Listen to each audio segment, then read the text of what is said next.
pleasure today to introduce Teresa Spinelli. She's the owner of the Italian Center Shops in Alberta, and we're going to talk a little bit about Italian Center, her background growing up in Edmonton, and the family nature of the business, and the community aspects of Teresa's involvement in Edmonton, and where they're going in the future. So it should be a great opportunity to discuss local enterprise that's now starting to see engagement outside of Edmonton, in Calgary, and maybe some other areas as well that you're thinking. So Teresa, maybe you can give a little bit of a little overview of your involvement with Italian Center, and maybe your education background. I think it was psychology that you were originally. You went to took a psychology degree, and you're now running an organization. So maybe just talk a little bit about your background and Sure. how you came to be where you are. So, family-run business. My father and my mother started the business, and then my brother and I came along. Very traditional Italian family.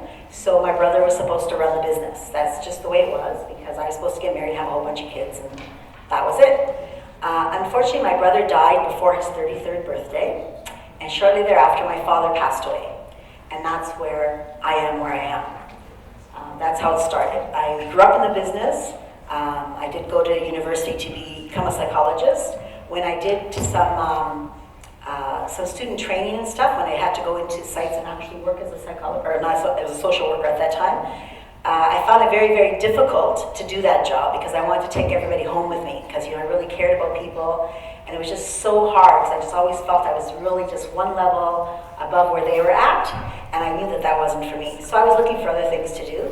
My brother and I never got along, so I knew that we would never run the business together, that wasn't going to be an option. Sometimes he'd say to me, "Oh, I'll let you be boss," but I knew that that meant I'd do all the work and he'd get all the credit, so that wasn't going to work very well. And that's how I ended up where I am. Okay. So what are some of you talk about your background in the Italian community the way it used to be, and I know when the shop opened in 1959 originally, Yes. and so the changes that have occurred are probably significant from that period of time. So in terms of a businesswoman running an enterprise like that, what are some of the main challenges that you're finding? Oh, well, there was lots and lots of challenges. Being a woman in a very male-dominated business, when I took over, we were 30 people. 29 of them were men, and there was my mother. So it was very, very difficult. Also because I was questioning whether it was something that I wanted to do. I was wondering if this was for me. Was I doing it to live my father's life? Was I doing it for him? I had to do a lot of soul searching, so that was the first step. And then when I realized that it was something that I really wanted to do, that I thought, I really like this business. I love the food business. I grew up in this business. And I think I could really help. And it wasn't about selling salami, really. It was about people. It was about growing people. I love people, and how can I have the employees that we had, which were really great employees and very loyal for such a long time, what could I do to help them grow? So what did you find were what were some of the successes that you found with growing the people? How did you do that? How did you put that into play? So what I did is I worked beside everybody. I actually worked cashier, I worked on the floor, I worked in the warehouse, I worked in the deli, and I just talked to people. I just asked them, what do you love about your job? What don't you love about your job? Where do you see yourself 3 years from now? I asked them what their goals were, what they wanted to achieve. I asked myself what I could do to help them grow, and I really earned respect because of that, I think. Doing the job with them day in and day out, and I really listened to them. So people said stuff like, I don't know what my job is, I have too many people to listen to, all the issues that they were having, all the tensions that they were having. So I really took a look at those and thought what I could do to make their jobs better. Mm-hmm. So did your social work or your psychology background come into play with that in terms of your being able to be successful? Well, I think so, because it is all about people. Mm-hmm.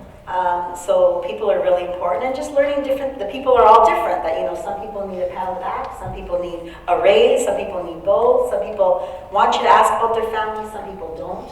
It's just learning the different personalities and what motivates them. And although I don't think you can ever motivate another person, you can give them an environment where they motivate themselves. So in terms of I know that there've been accolades that you've received. You were voted by Alberta Venture magazine as one of the 50 most influential people in Edmonton. I know your father received a Alberta Business Hall of Fame laureate in 2012, and that was a nice honor to have. One of the things I remember you mentioning at that time in Twitter was that one of the aspects of that was there weren't enough female business leaders that were nominees for that, and that was something that you identified. Do you still think that in terms of the Edmonton area or Alberta, that's are we getting more female business leaders, and how do we encourage that? We have some really great female business leaders, really great, but a very small number compared to men. I think it's still very, very difficult. A lot of women are opening more businesses than men. I just think it's a tougher road, I think also because of family obligations. Even myself, I'm 55, but I have a 9-year-old. He came as quite a surprise, and that's a whole other story. But that really pulls on me because, like now I have to go to Montreal for a business trip. I'm going to leave him for 4 days. I don't like to leave him. I try to make my trips as short as possible. So a little bit of that for sure. Very lucky that my husband became a stay-at-home dad, which is not very traditionally, especially in my family. So that was a big thing. But I couldn't do it without him, right? You really need that support. So I think that the more we're okay with males doing those sort of jobs, like the stay-at-home dad, and being that support, the easier it'll be for women to grow in their jobs, in their careers. So who were your, I guess your role models coming up for your parents in terms of the way they started the job? We talked about the ethical side, and one of the influences today in terms of how people get their ethical and maybe responsibility backgrounds, that seems to play a part. But who were the other role models that you had as you started out in business? Did you have any that you kind of said, that's the kind of person I want to? There's some really great companies. There's one in California called Stanislaus. They do tomatoes, but it's a phenomenal company, like phenomenal. And I went out there because we buy products from them, and I went to see their operation, and I was just really impressed by the quality of people they had. Everything from the people that were just doing the mundane tasks of filling the cans with tomatoes to all their executives. And I thought, that's what I want. I want a company where everybody's really engaged, where everybody can really make a difference, and it's very much a bottom-up organization. So you have, I've seen that every so often you close off the cafeteria portion and have the meetings, team meetings that you lead. How do you encourage people to attend and get really involved with those type of meetings? Up to about 5 years ago, we never even had meetings, so that's a really big change for us. But in order to listen to our employees, how else are we going to listen to them unless we meet with them and listen to them? So we really started that. We make our meetings mandatory, so we pay them for their time. And if they can't be there because they're out of town or whatever, then we follow up with minutes of the meeting and stuff like that. So what's really important is that when we listen to them, that we actually take what they ask of us or what they think is a better idea and actually do it. Because if we don't do it, then they feel like we're not listening to them. Sometimes we don't do it not because we're not listening to them, just because there's other things that take priority and we're not good at communicating that. So we're working now on better communication, because communication is really key. Mm-hmm. Do you find that now that you've become larger with more operating, you've got 3 operations in Edmonton, I guess, and 1 in Calgary, that it's becoming, you need to have more formality in terms of the way you just can't walk around the floor and talk to people. You need those particular times that everybody gets together and talks. It becomes more formalized in terms of... Unfortunately, it's how do I grow our business and still keep it a family-run business? Because we are very much a family-run business. I know all my employees by their first name. I know who their spouses are, if their kids are sick, if their mother's sick. And yet as we grow, how do we keep that family feel without becoming like a corporation? That's been a challenge for sure. We're doing a really good job, I think, because we've got some really great people on our management team that really focus on that. But yeah, for sure, as we grow, we realize we can't keep doing the things the way we did, because it just won't work. Mm-hmm. So you started off by the South Gate, I guess, or the South Side branch, and then the West End, mm-hmm. and then Calgary. So how difficult, knowing that you had a good operation in the downtown area, and you started to think, well, maybe there's some opportunity how did you look at the risk and get involved with starting to branch out to those other operations? That's a great question. So when we opened up our South store in 2007, or 2006 we opened up, that's when Edmonton was really booming and it was really hard to find employees. Like we were having such a hard time staffing our one location that I went, oh my God, how are we going to open another store if we can't find people to run this one? It's going to be impossible. And so I talked to other business owners and I said, hey, this is my challenge, this is my worry, I don't know what I'm going to do, who's going to staff it? And everybody said, you know, you have to build it and they will come. You can't keep that to hold you back because as an entrepreneur, we want to build, we want to grow. So I kept that in mind and sure enough, we built it and people came. And that led to other opportunities. I know that at one point, I think you had the restaurant that was going and and now I think those facilities are being used for a commissary kitchen. Commissary kitchen. Do you do a lot of other things other than retail? Do you do catering and those type of services? Or is that something we do catering for sure. We have just party trays right now, like deli meats and stuff like that, and vegetables and stuff. But we're going to Heart Catering. We're working on that right now with the commissary kitchen. We do the school lunch programs for E4C in the city. We do the Boys and Girls Club also, lunch and snack programs, so that keeps us pretty busy. We're also a wholesaler, so we wholesale to a lot of restaurants and independent stores. So yeah. And you're now selling to Second Cup, I believe? Yeah, so now we've got a really great partnership with Second Cup. Second Cup approached us about baking their baked goods in Edmonton, which was a really great opportunity for us. And we started working with them in October, and it's been really great. And yeah, it's been exciting. A lot of growth. You know, in the news over the weekend, we have one of your now Italian bakery. They're separate. They're a different company, but you know, when you think about the community, and I don't know if many of our students know, but there was a big fire in their major bakery facility, and that must, you know, the people that are involved there, and yes. So how do you how do you help them? Yeah, so very sad. I mean, you know, really good friends, and for the first 50 years we got all our bread from them. So and they're really great people. So it was a really sad news for the whole community and us. We reached out to them and said, hey, whatever you need, we'll help you do, you know, if we can help you. Of course, it's pretty hard because we're already running a big bakery with people working 2 shifts, so it'd be really hard to help them out in their thing. But we really want to help out as much as we can. So then what happens is Saturday our phone starts to ring because people that are buying bread from them now want to buy bread from us because they have to operate. So the people that are doing hamburgers and hot dogs and Old Spaghetti Factory or whoever, they need still bread. So they're contacting us. I'm going, oh wow, well, that was never the intention, of course, to take business away from them. But those people still have to operate. And so, you know, last night, you know, at 10 o'clock at night, I talked to my management team, so what are we going to do? Because this is a good opportunity for us, but we don't want to steal people from them. But those people still need bread, so if they don't get it from us, they're going to get it from somebody else, right? So, yeah, I don't know what's going to happen there. I mean, we're going to try. We don't know that we can live up to those customers' expectations, but the ones that called us, we are going to try to honor and see what we can do. So do you have enough capacity to start to maybe, for a short period of time, to increase the output that you have? And yes, you're able to do that, and yeah.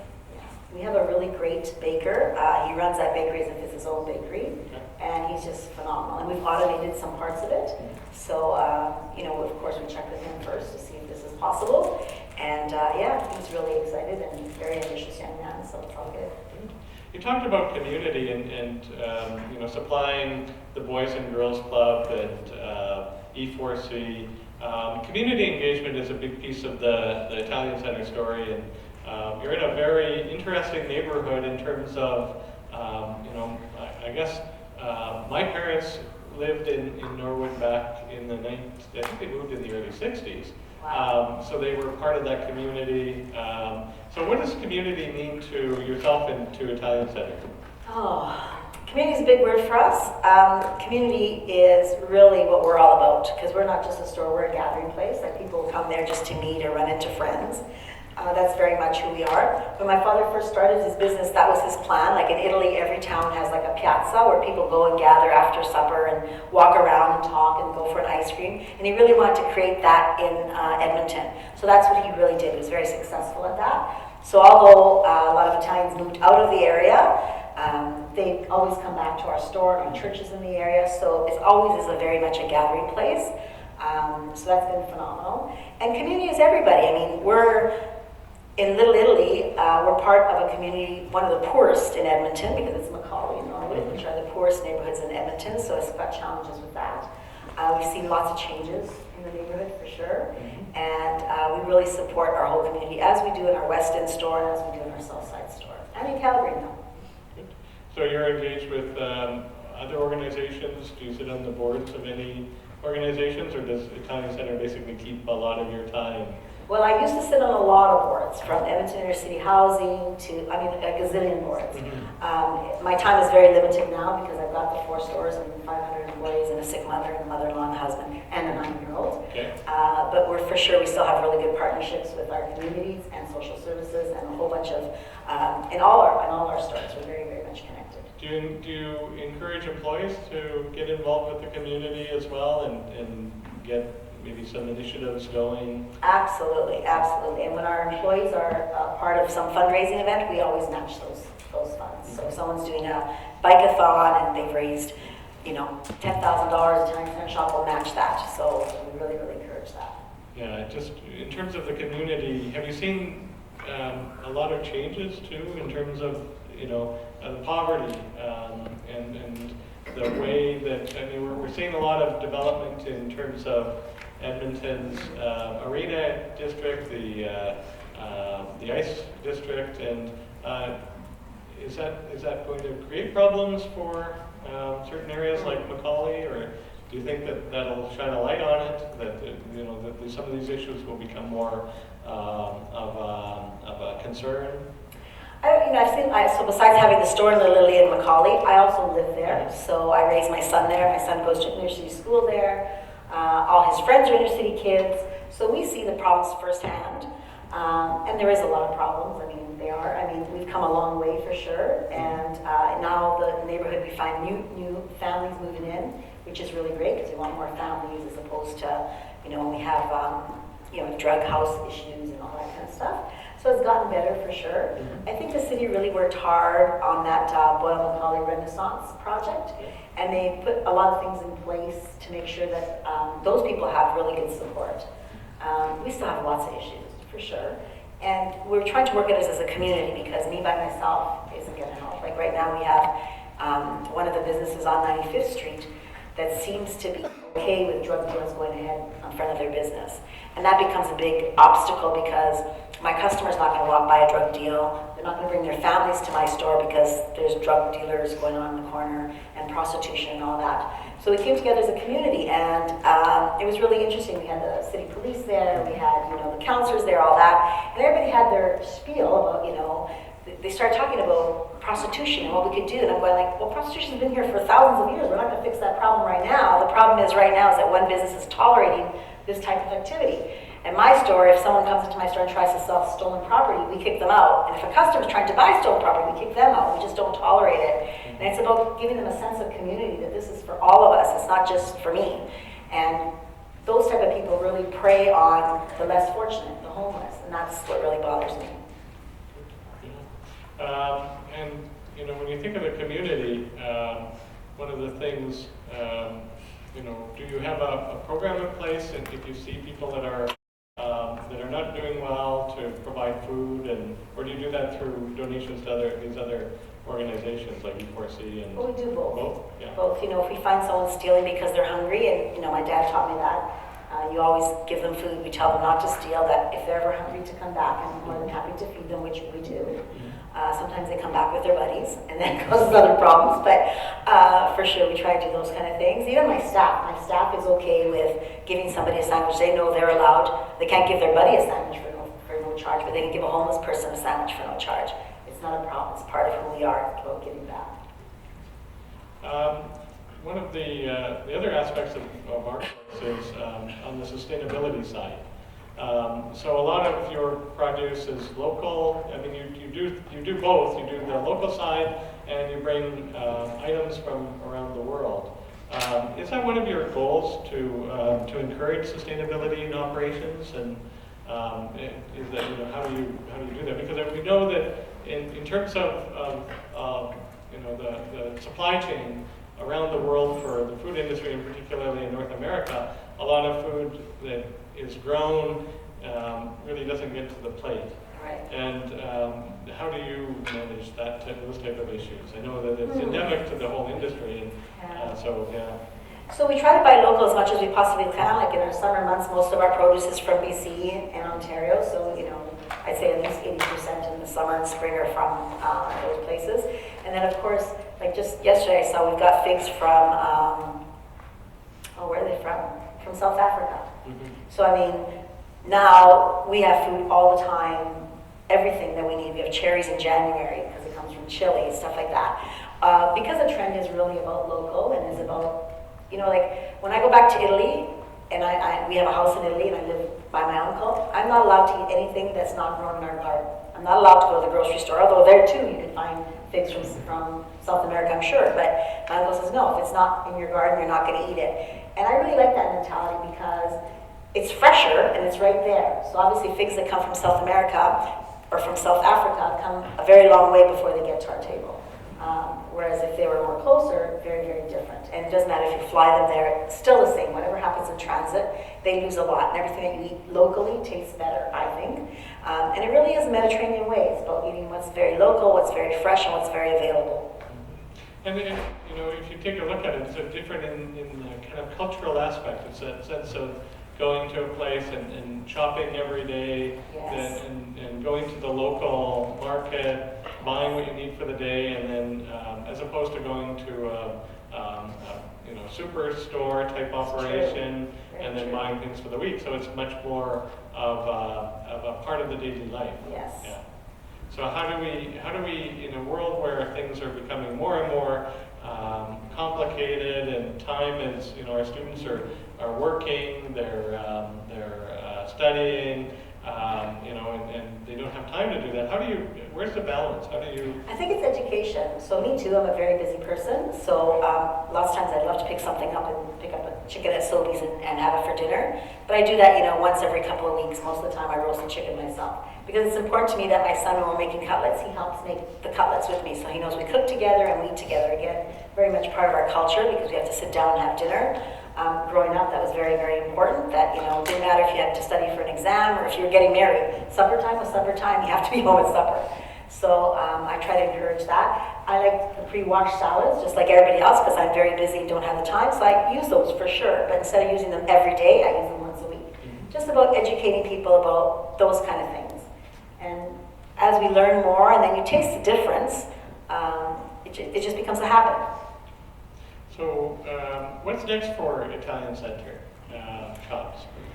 Well, that's a really good question. So I have to share with you guys that when we had the 2 stores and we wanted to open a 3rd store, I wasn't sure if Edmonton could do a 3rd store. But I had met a business student at the University of Alberta who had to do a capstone project, that's what they call it, which is a project where they take a real live business and come up with a plan for that real life, answering those problems. So I just met with her over coffee just by chance, and I said, she said she was working on a capstone project and then they had to start another one or something. I said, well, maybe you guys can do us because I want to open up another store and I don't know if Edmonton can sustain another store. So it was really great because we had this group of students who really worked on our business and then came up with a plan. Like, I just came across it the other day too, like 30 pages on what we should do next, which was phenomenal.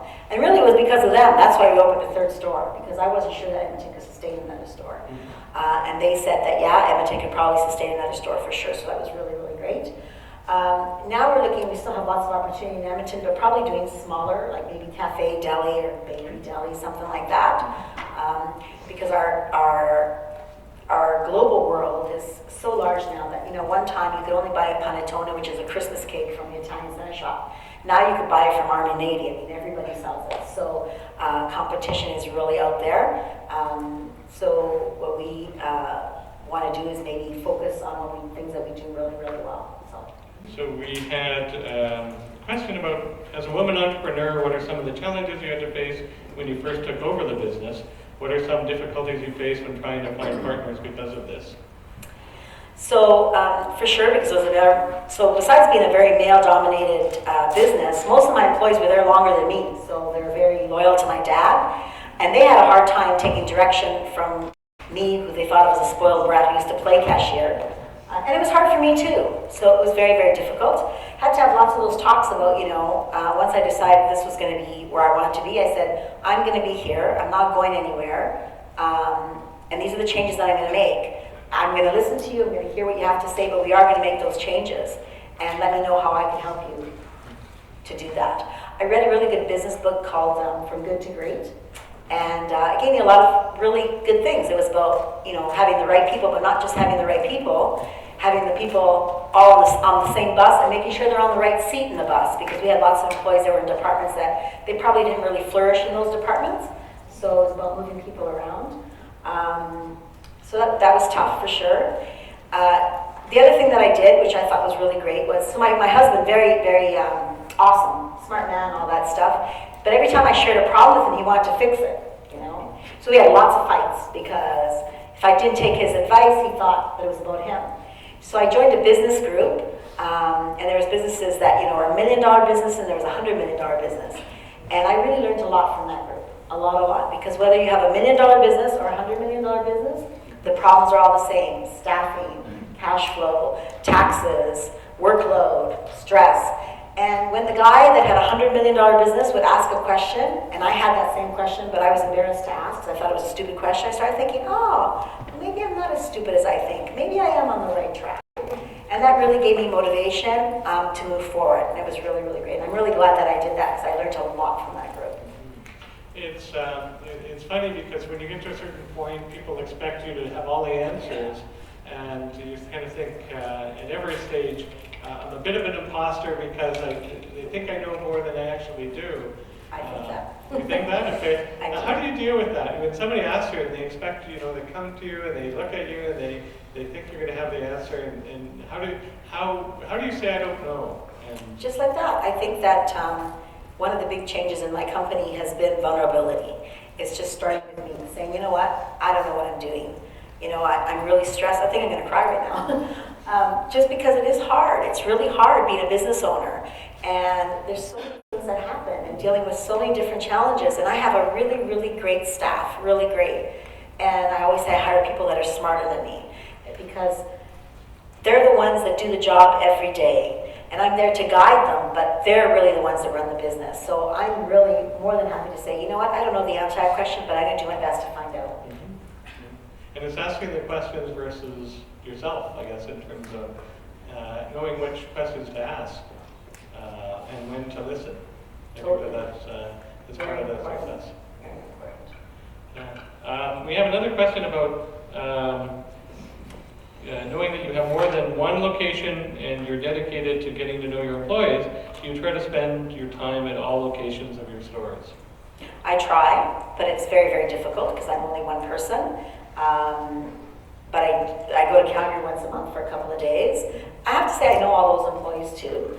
I don't know them as well as I know the employees here, of course, and I know most of the employees in Little Italy because that's where I spend most of my time, because that's where I live. But yeah, for sure I try really, really hard. And then, it's about my store managers now really getting to know those people, because now I can't be the face of the company anymore as we grow. So like in Calgary, I'm not the face of Calgary. Our store manager has really taken an active role, and he's the guy that people are looking to, and he's really been able to create a really great team.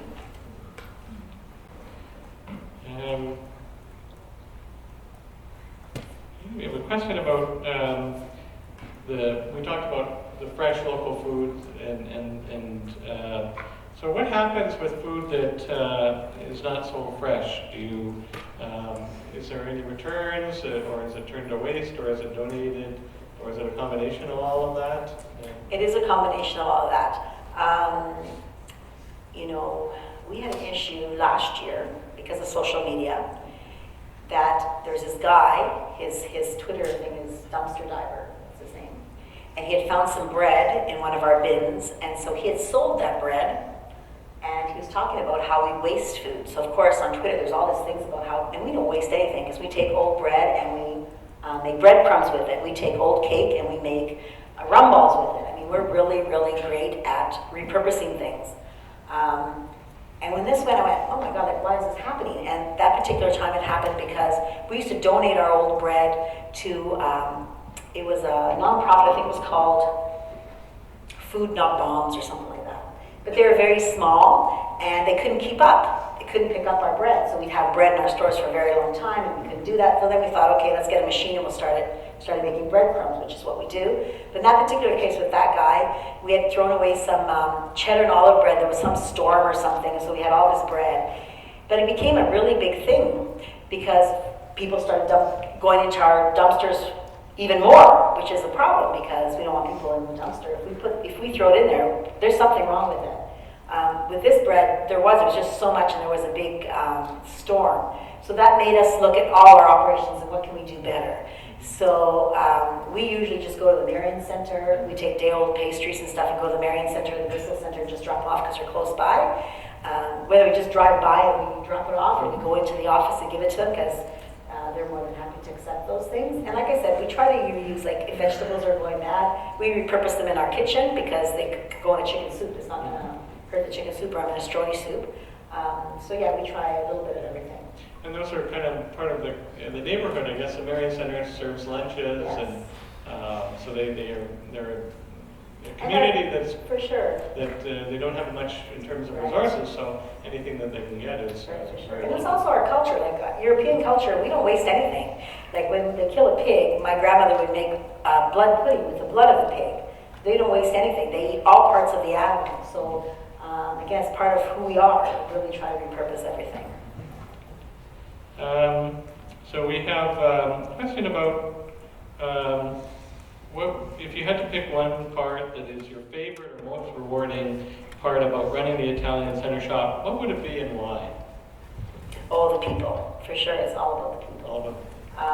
I've seen our staff really flourish from people that didn't know how to speak English when they came to now they're in our management positions. I mean, it's just pretty amazing, and it's awesome. And, our staff have the best ideas, like just the absolutely best ideas, and we've implemented most of them, and that's what really makes me the proudest because really they've made a difference to the Italian Center shop.